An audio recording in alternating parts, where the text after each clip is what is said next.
The market for Rolex watches is unique in several respects, and the fact that Rolex watches are scarce now is truly worth noting. All because the demand is so much higher than the supply. A lot of people know that Rolex sells its timepieces through a vast network of authorized dealers located in most countries. This means that stores have complete discretion over how they distribute the Rolex inventory they receive. And because of this, there is an emergence of flippers in the market. For starters, the term flipper is most commonly used to describe those who sell their brand new Rolex watches immediately after purchasing them from an authorized Rolex dealer. Despite Rolex's actions taken against these people are just so hard to stop. Why? It is because even the authorized dealers are working with them. You might still be curious about other stuff, and you're in luck because today, your questions will be answered as we talk about flippers and what you can expect from your authorized dealer, as well as what they are expected to do by the company that makes the timepieces they sell. Welcome to Lux Live, and when it comes to luxury and lifestyle, we've got you covered. But before we begin, don't forget to hit that like button and subscribe to our channel. Now, let's start. The truth is, Rolex does not want you to flip their watches. For one thing, they would rather not have you compete with their other watch sellers. Another reason is that they don't like the idea of people profiting from their brands at the price of customers getting better goods. But why does it even matter? The most fundamental concept is that if someone purchases your goods, you receive payment and your revenues skyrocket. When more people buy your goods, to resell them, it becomes more difficult to obtain, and consequently, more people will have to pay a premium to acquire them. However, the issue remains quite confusing. Some claim that manufacturers are super restrictive and vocal about their desire for end users to have these watches. On the other side, you hear reports of record numbers of retailers purchasing their own timepieces on secondary markets, which drives up the price of old watches and benefits resellers. So, let's narrow this down to the level of a Rolex authorized dealer, which is a person who represents a brand and can sell you a brand new Rolex. They put your name on these waiting lists so they can find out more about you and then decide if they want to sell you a watch. Rolex authorized dealers have done a great job of making people feel very special when they get a Rolex in booming economies where Rolex is hard to find because there is so much demand. This is done by limiting not only what watches are sold in stores, but also by changing everything to exhibition models so that people can't just pick up a watch and leave, and by making people feel like they're essential because they're getting something worth more than what they're paying for.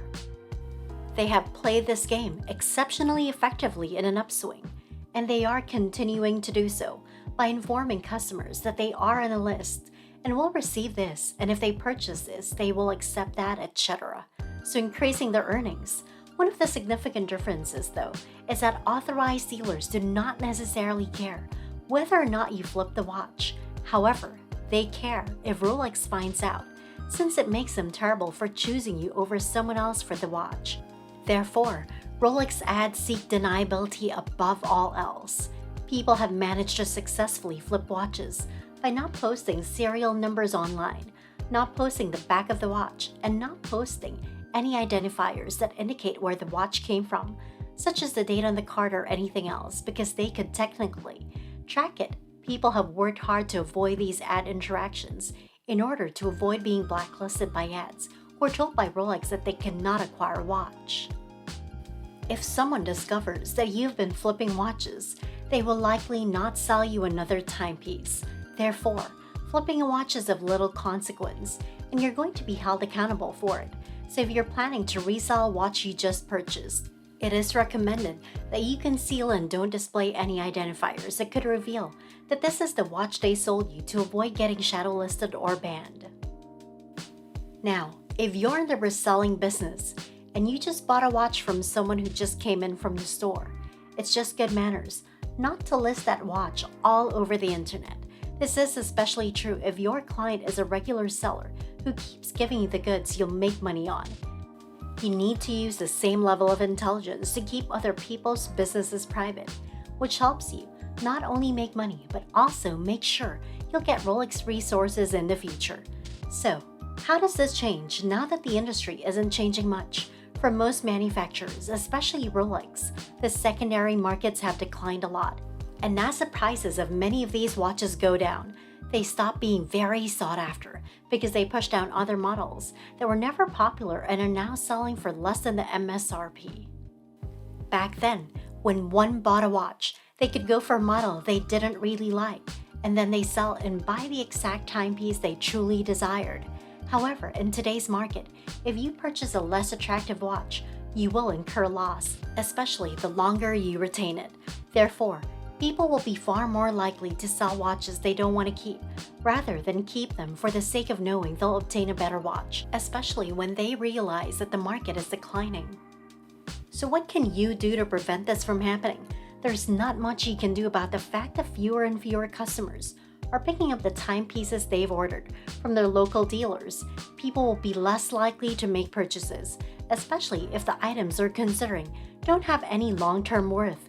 You'll soon see that fewer individuals are taking this seriously, which creates more room for positive interactions with authorized dealers.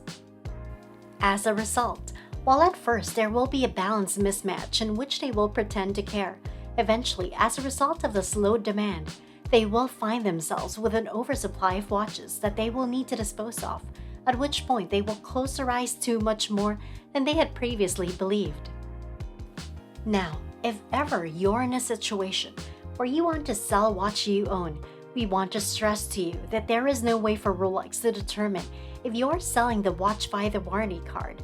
The watch and not the owner of the watch is the subject of the warranty at all times. As a result, Rolex does not preserve any ownership registries that show when the watch is sold or transferred. There is a lot to say about the current Rolex watch market flipping, and the rules that official Rolex retailers and Rolex themselves are trying to enforce. But this is a topic that needs to be looked into more in order to be understood better. After all, flipping is just a small part of the whole watch industry, and there is more to know and learn that influences everything that happens in the market as a whole. If you enjoy this video, make sure to hit the thumbs up button, click subscribe, and hit the notification bell to receive updates in our latest videos. Also, feel free to leave us a comment. If you want to watch more videos, head on over to our channel to see more from Lux Live. See you!